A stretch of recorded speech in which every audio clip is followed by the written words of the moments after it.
सहकार मंत्री बाबासाहेब पाटील यांनी कर्जमाफीबद्दल जे विधान केलंय ते अत्यंत संतापजनक आहे।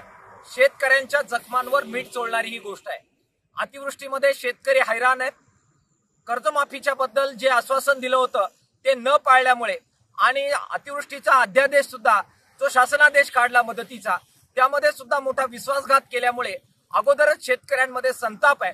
अशा पार्श्वभूमीवर अशा प्रकारची विधानं जर मंत्री करणार असतील तर शेतकऱ्यांचा आणि शेतकरी चळवळीचा संयम हा सुटल्याशिवाय राहणार नाही।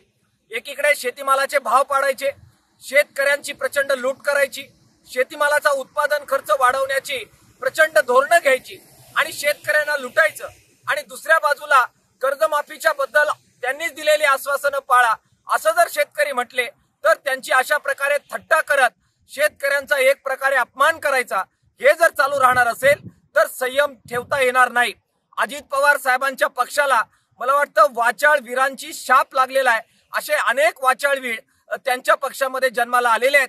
त्यांनी आणि राज्याचे मुख्यमंत्री देवेंद्र फडणवीस साहेब यांनी या वाचाळ वीरांचा बंदोबस्त करावा।